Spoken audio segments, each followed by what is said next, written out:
जो जमानत कुलदीप सिंह सेंगर पूर्व बीजेपी विधायक को हाईकोर्ट ने दी थी, उस पर सुप्रीम कोर्ट ने रोक लगा दी। जो अरावली है ये हमारी एक जीवन रेखा है और हमारी धरती की जो संरचना है उसके आधार पर ये जीवन से जुड़ा हुआ। बीजेपी को टक्कर देने वाली कोई पार्टी नहीं है। जब तक बीजेपी मोदी है या अमित शाह है। नमस्कार। वैसे तो आज की दो प्रमुख खबरें यह है कि अरावली मामले में और उन्नाव रेप और मर्डर केस मामले में जो जमानत कुलदीप सिंह सेंगर पूर्व बीजेपी विधायक को हाईकोर्ट ने दी थी, उस पर सुप्रीम कोर्ट ने रोक लगा दी। और अरावली के खनन का जो 100 मीटर का पैमाना सुप्रीम कोर्ट ने अपने पुराने आदेश में दिया हुआ था, उस पर भी रोक लगा दी। और ये दोनों मामले ऐसे थे जिसको लेकर के एक जन दबाव अदालत ने महसूस किया और स्वतः संज्ञान लेते हुए अरावली के मामले में फैसला दिया। ये दोनों मामले ऐसे थे जिस पर सड़क पर लेकर एक आक्रोश देखने को मिल रहा था और दोनों मामलों में सुप्रीम कोर्ट के ये फैसला आया। उधर सियासत से अब अलग अलग जगहों से बड़ी अजीबोगरीब खबरें आ रही हैं। आज मैं प्रेस कॉफ़ी होम में हूँ, तो आप समझ ही गए होंगे कि आज सियासत की चर्चा होगी। और अगल बगल जो चेहरे हैं ये वो लोग हैं जो पूरे देश की सियासत के बारे में अपनी राय रखते हैं। तो मैं आपको सिलसिलेवार तरीके से बताता हूँ। 2024 के लोकसभा चुनाव में प्रधानमंत्री नरेंद्र मोदी को हराने के लिए या उनसे दो हाथ करने के लिए पूरे देश में विपक्षी दलों का, मोटे तौर पर सारे विपक्षी दलों का एक गठबंधन बना जिसका नाम इंडिया गठबंधन रखा गया। लेकिन 2024 के चुनाव में अच्छा प्रदर्शन करने के बाद, यानी 240 सीटें पाने के बाद और बीजेपी को अकेले दम पर मेजॉरिटी से कम सीटें लाने पर, यानी 240 सीटों पर समेटने के बाद देश में जितने भी चुनाव हुए उसके बाद महाराष्ट्र में इंडिया गठबंधन तो बना रहा, लेकिन उसे बुरी हार मिली। हरियाणा में इंडिया गठबंधन इस लिहाज से कि आम आदमी पार्टी वहां से चुनाव लड़ना चाहती थी, लेकिन कांग्रेस पार्टी ने उसे कोई मोल भाव नहीं दिया और वहां आम आदमी पार्टी चुनाव लड़ गई और उसकी वजह से कई सीटों पर कांग्रेस पार्टी को हार का सामना करना भी पड़ा। तो फिर दिल्ली में जब चुनाव हुआ तो जो लोकसभा चुनाव में कांग्रेस पार्टी और आम आदमी पार्टी के बीच इंडिया गठबंधन के बैनर तले सीटों का बंटवारा हुआ था, 4-3 सीट का, वो दिल्ली में आम आदमी पार्टी ने हरियाणा में कांग्रेस जैसा रुख दिखाते हुए कांग्रेस को कोई सीट नहीं दी और बदले में आम आदमी पार्टी को 2-4-6 सीटों पर कांग्रेस पार्टी को इतने वोट मिले जो बीजेपी और आम आदमी पार्टी के जीत हार में जो डिफरेंस था उससे ज़्यादा था। अब बात आती है कि बिहार के चुनाव में इंडिया गठबंधन बना रहा, लेकिन अब आगे की, खास करके पश्चिम बंगाल के चुनाव में, और ये आज चर्चा मेरा करने का मतलब सिर्फ इतना है कि उत्तर प्रदेश कांग्रेस के प्रभारी अविनाश पांडे ने इंडिया गठबंधन में मायावती को आने का न्योता दिया है। ऐसा न्योता कांग्रेस पहले भी लोकसभा चुनाव के दौरान देना चाहती थी या उसका इरादा था, लेकिन अखिलेश यादव के रवैये की वजह से ऐसा हो न सका। और दो राज्यों महाराष्ट्र और उत्तर प्रदेश में इंडिया गठबंधन ने बहुत अच्छा प्रदर्शन किया। महाराष्ट्र में इंडिया गठबंधन अब तार हो रहा है और बड़ी इंटरेस्टिंग बात यह है कि बीएमसी के इलेक्शन में उद्धव ठाकरे और राज ठाकरे ने इतने वर्षों के साथ हाथ मिला लिया और कांग्रेस पार्टी उस गठबंधन से अलग हो गई। एनडीए में भी अजीत पवार उस गठबंधन में बीएमसी में शामिल नहीं है, उन्हें बीजेपी ने किनारे कर दिया और शिवसेना शिंदे के साथ गठबंधन कर लिया। मजेदार बात है कि उद्धव ठाकरे और कांग्रेस के बीच में बीएमसी में समझौता नहीं है, लेकिन पुणे में समझौता है। और पश्चिम बंगाल में ममता बनर्जी इंडिया गठबंधन के बैनर तले कहीं चुनाव लड़ने का कोई संकेत नहीं दे रही हैं। जिस तरह से लोकसभा में 42 सीटें वो अकेले लड़के 29 सीटें जीतने में कामयाब हुई, उसी तरह से वो विधानसभा में भी अकेले लड़ेंगी। तो पहली बात तो ये कि अब इंडिया गठबंधन छिन्न भिन्न हो गया है और दूसरी बात, चुनावी सफलता या चुनावी जीत हासिल करने के लिए राजनीतिक दलों ने सारी मर्यादाएं, नैतिकता, विचारधारा को सूली पर टांग दिया है। खूंटी पर टांग दिया है। इन्हीं सब मुद्दों पर चर्चा करेंगे और इसमें कोई एक पक्ष की बात नहीं है, दोनों तरफ ऐसा मामला चल रहा है। तो आपका विचार इस मामले पर क्या है भाई जी? देखिए, इन कई समाचारों में जो आपने बताया, सबसे पहले नंबर पर मैं अरावली को रखना चाहूँगा, दूसरे नंबर पर सेंगर केस को रखना चाहूँगा, तीसरे नंबर पर इंडिया गठबंधन या और राजनीतिक समाचार को रखना चाहूँगा। तो पहले नंबर पर जो अरावली है, ये हमारी एक जीवन रेखा है और हमारी धरती की जो संरचना है उसके आधार पर ये जीवन से जुड़ा हुआ एक ऐसा ढांचा है जो प्राकृतिक तरीके से प्रकृति ने का ही बनाया हुआ है। कभी हमने पढ़ा था कि कभी ये अरावली पर्वत जो है ये हिमालय से भी ऊंचे हुआ करते थे, लेकिन आज ये कम होते हिमालय से ऊंचे भले न हो, हिमालय से पुराने हैं तो बहुत है।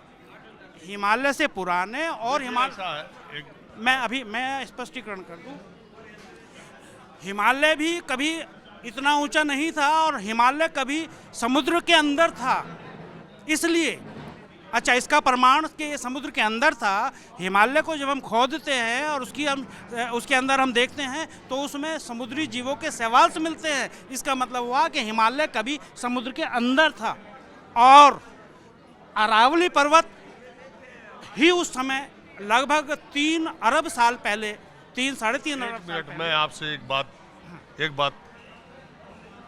एक आग्रह कर रहा हूँ, चूंकि ये मामला स्पेशलिस्ट लोगों का ज़्यादा है और ये अरावली और उसके पारिस्थितिकीय संतुलन, उसके माइनिंग को लेकर के जो पूरा आंदोलन और उसकी वजह से 4 राज्यों तक फैली अरावली पर्वत श्रृंखला और वहाँ के 4 राज्यों में उसका जीवन पर पड़ता और पर्यावरण पर पड़ते प्रभाव और 100 मीटर का जो पैमाना, सुप्रीम कोर्ट का आदेश अपने ही आदेश को रोकना, सरकार का पहले एग्रेसिव होना, बाद में सरकार का खुद पीछे हट जाना, ये सब ऐसे मुद्दे हैं कि इस पर एक माहौल क्या है कार्यक्रम, एक इसी पर मैं बहुत निकट भविष्य में ही करने वाला हूँ, जिससे एक आदमी को ये पता चल जाए कि अरावली पर्वत का ये जो विवाद है ये क्या है, कैसे शुरू हुआ, इसकी क्या क्या चीज़ें।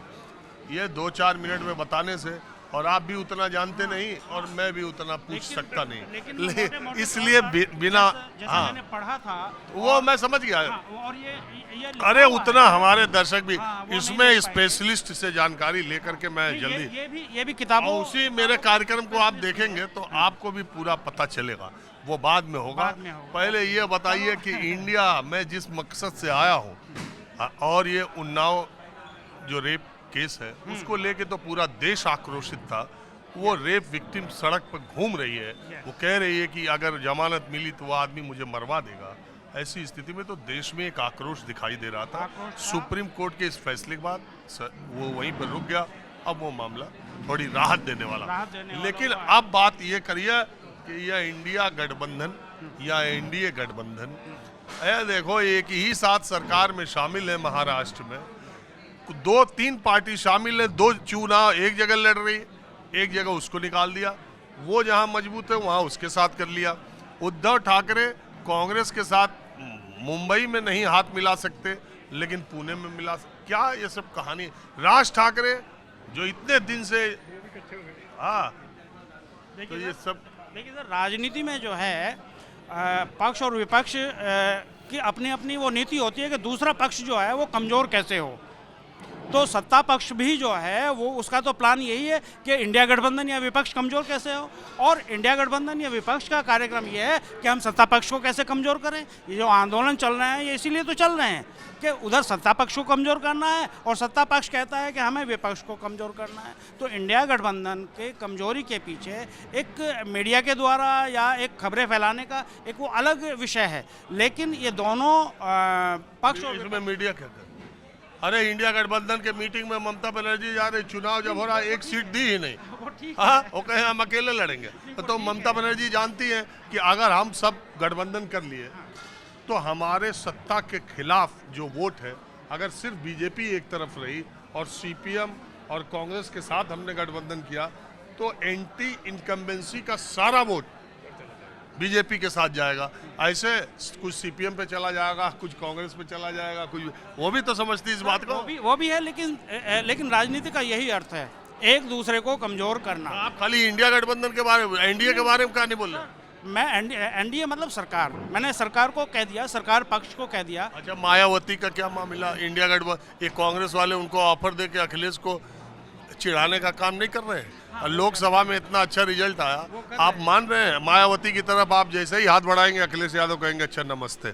दूसरी बात, कांग्रेस के प्रभारी कह रहे हैं हम सारी सीटों पर 2027 के लिए चुनाव होने जा रहा है पश्चिम बंगाल में, तैयारी पहले वो उत्तर प्रदेश की कर रहे हैं। आपको लग रहा है? सर वही है, फूट डालो राज करो, करना ही करना है, एक ही फार्मूला है, फूट डालो राज करो।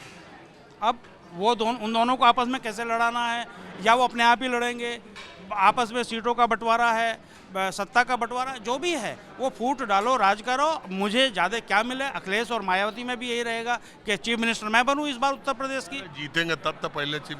हाँ देखो, अभी तो हम ये नहीं कह सकते ना कि वो जीते। अरे आएंगे, हमको तो नहीं लगता ये दोनों किसी गठबंधन में साथ आ सकते। नहीं, हम तो ये सोचेंगे ना, जो राजनीति में है वो कोई भी जीत सकता है, जनता है, जनता किसी को भी जिता सकती है, किसी को भी हरा सकती है। तो जनता की आवाज़ को हम पहले से तय नहीं रिजल्ट के पहले कहा, तय नहीं जब रिजल्ट आएगा देखा जाए। अभी तक यूपी में कितना दिन बाद चुनाव है, अभी 31 तारीख को बीएमसी का नॉमिनेशन खत्म हो गया, अभी बीएमसी का चुनाव होने वाला है। आपका क्या विचार है बाबूजी, कहाँ के रहने वाले हैं? हम दिल्ली के रहने वाले हैं, यहीं के। तो पॉलिटिक्स में इंटरेस्ट है? पॉलिटिक्स में तो नहीं, थोड़ा बहुत ये ज्ञान रखते हैं कि भाई अभी जो है बीजेपी को टक्कर देने वाली कोई पार्टी नहीं है। जब तक बीजेपी मोदी है या अमित शाह है, तब तक मेरे को लगता नहीं कि कोई आने वाला है।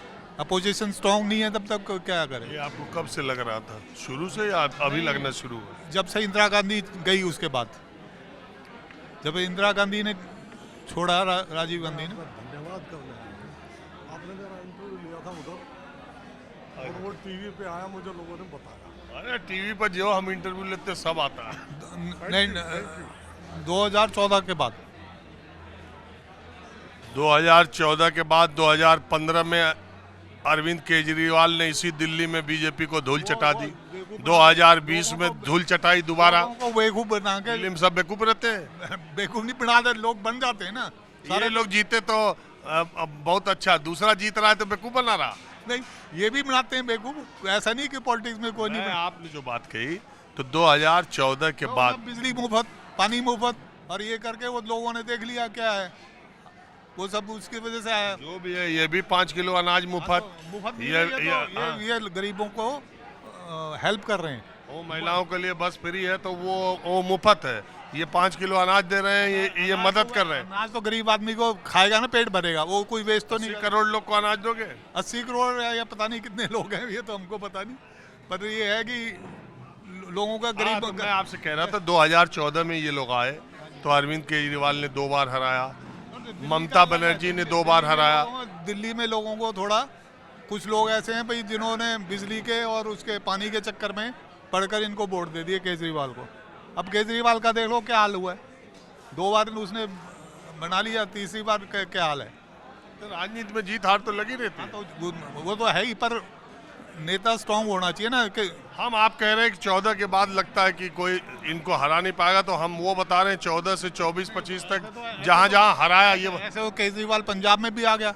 हाँ, केजरीवाल। अब ममता बनर्जी 2 बार हराई, अभी 24 के लोकसभा में उनका 42 में 29 स्ट्रांग है ना, स्टेट में स्ट्रांग है। ममता बनर्जी स्टेट में स्ट्रांग है, अभी केजरीवाल दिल्ली में स्ट्रांग था, यहाँ पर हालत खराब हो गई है। पंजाब में स्ट्रांग है, अब देखो पंजाब में कितने दिन स्ट्रांग रहता है उसके बाद में पता लगेगा। बाकी तो आपको क्या लगता है? हमारे को तो कुछ समझ ही नहीं आता। ये लगता है कि भाई जब तक मोदी है ये सारे ऐसे ही चलता रहेगा। जब तक मोदी है ये लोग लड़ नहीं पाएंगे। हाँ, लड़ नहीं पाएंगे। ये मोदी का सीट तो कम कर दिए थे। जब तक कांग्रेस स्ट्रांग नहीं होगी, आप ये सोचिए, जब तक कांग्रेस स्ट्रांग तो वही 100 सीट के आसपास पहुंच गई। 100 पहुंचने से नहीं, जब तक 200 नहीं पहुंचेगी तब तक कुछ नहीं होगा। कोई उम्मीद है? उम्मीद तो अभी तो लगती नहीं 10-20 साल तक। अब जब तक 2035 तक मोदी रहेगा, उसके बाद और आ जाएगा कोई। आपके हिसाब से कौन आएगा? अब कोई भी इनका कोई बीजेपी में पता तो लगता नहीं कौन सा नेता आ हाँ, देखो किसको प्रेसिडेंट बनाया, किसी को बिहार से आ गए वो नितिन गडकरी हो क्या कोई पहले अंदाजा नहीं लगा। नवीन नितिन है, क्या नाम है उनका? नितिन नवीन आ गए, हम तो नाम भी नहीं पहले सुना था कभी। कोई बात नहीं, तो ऐसे चौंकाने वाले फैसले करते रहते हैं। हाँ, वही ना, इनमें मोहन यादव को सीएम बनाया, आप नाम सुने थे? मोहन यादव को बनाया, इधर राजस्थान में वो भजन लाल शर्मा को बनाया। ऐसे चमत्कार करते ही रहते हैं। अब इनका ये है कि मतलब डिसीजन है जो मतलब ये नहीं पता लगता है कि कौन आदमी आएगा, कौन प्राइम मिनिस्टर बनेगा, ये नहीं पता अगला। तो 2-4 आदमी जब डिसीजन लेते हैं तो नहीं पता चलता। सामूहिकता में अगर बहस हो, 20 आदमी हो तो कहीं से लीक होगा। जब 2 ही आदमी 4 आदमी फैसला लेना है तो कहाँ पता? 4 आदमी स्ट्रॉन्ग है ना, वो 4 आदमी में पावर है। वो जो 4 आदमी जी हैं हर एक पार्टी के अंदर, जैसे कांग्रेस में पहले वो थी इंदिरा गांधी थी, सोनिया गांधी थी, या ये थे स्ट्रॉन्ग थे, अब वो खत्म हो चुके हैं। करप्शन के हिसाब से वो है, कुछ लोगों का विश्वास खत्म हो गया, लोगों ने देखा भी एक कैसा अब उसके बाद चेंज हो गए। तो आप रहने वाले दिल्ली के ही हैं प्रॉपर? मैं दिल्ली का हूँ, मेरा जन्म हिमाचल का है और मेरे फोर फादर अरावली की, जहाँ बात कर रहे हैं वहाँ के। अरे तो अरावली तो यह पूरा गुजरात, राजस्थान, सुने, गुजरात, राजस्थान, दिल्ली, हरियाणा। मैं राजस्थान से हूँ, अलवर डिस्ट्रिक्ट से। तो चलिए, आपने हमसे बात की, बहुत शुक्रिया। बहुत धन्यवाद आपका, बहुत खुशी हुई आपसे मिलके। हम तो रोज ही देखते रहते हैं, मैंने पता नहीं हमको कभी चांस मिलेगा, बाई चांस ही मैं इधर। अरे हम आते रहते हैं यहाँ भी। जब पता लग गया आपका अड्डा, अरे ये अड्डा नहीं है,